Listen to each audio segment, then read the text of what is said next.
অভ্যুত্থানের শহীদ ও আহতদের পূর্ণাঙ্গ তালিকা ৩১ ডিসেম্বরের মধ্যে প্রকাশ করা হবে বলে জানিয়েছেন বৈষম্য বিরোধী ছাত্র আন্দোলনের অন্যতম সমন্বয়ক। আমাদের যেই অর্থ সহায়তার বিষয়টি আছে আপনারা ইতিমধ্যে জানেন, জুলাই শহীদ স্মৃতি ফাউন্ডেশন থেকে ছাত্র জনতার অভ্যুত্থানের শহীদ ও আহতদের তালিকা প্রকাশ নিয়ে নতুন ঘোষণা।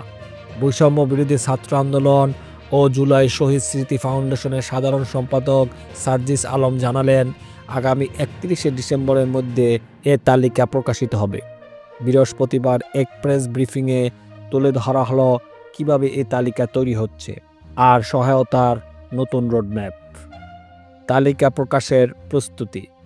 সার্জিস আলম জানিয়েছেন, শহীদ ও আহতদের তালিকা তৈরিতে তারা একটি সুস্পষ্ট রোডম্যাপ তৈরি করেছেন। যারা এখনও তাদের তথ্য দেননি তাদের কাছ থেকে তথ্য সংগ্রহের কাজ চলছে। তিনি বলেন, শহীদদের তালিকা তৈরি তুলনামূলক সহজ, কিন্তু আহতদের তথ্য যাচাই কিছু জটিলতা রয়েছে। ডকুমেন্ট না থাকায় অনেককে আমরা সহায়তা দিতে পারছি না। তবে তালিকা প্রকাশে স্বচ্ছতা বজায় রাখতে যাচাই বাছাইয়ের কাজ খুব গুরুত্বের সঙ্গে করা হচ্ছে। নতুন সহায়তা ক্যাটাগরি। তালিকা প্রকাশের পাশাপাশি সহায়তার ক্ষেত্রে একটি নতুন কাঠামো তৈরি করা হচ্ছে। সার্জিস আলম জানান, আহতদের চিকিৎসা ও সহায়তার জন্য 4টি ক্যাটাগরি করা হয়েছে। জুলাই শহীদ স্মৃতি ফাউন্ডেশনের প্রধান নির্বাহী মীর মাহবুবুর রহমান এই বিষয়ে আরও বিস্তারিত বলেন।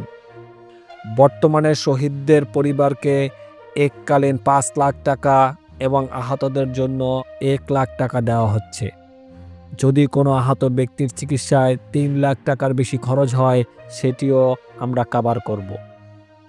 পরবর্তী কার্যক্রম। তালিকা প্রকাশের জন্য 31 ডিসেম্বর একটি নির্দিষ্ট ডেডলাইন ঘোষণা করা হয়েছে। ভবিষ্যতে যেন কোনো বিতর্ক না হয়, সেজন্য প্রতিটি তথ্য যাচাই বাছাই করে নিশ্চিত করা হচ্ছে।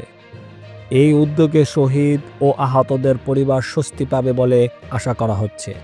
তবে সাধারণ জনগণকেও এই উদ্যোগে সহযোগিতার হাত বাড়ানোর আহ্বান জানিয়েছেন সার্জিস আলম।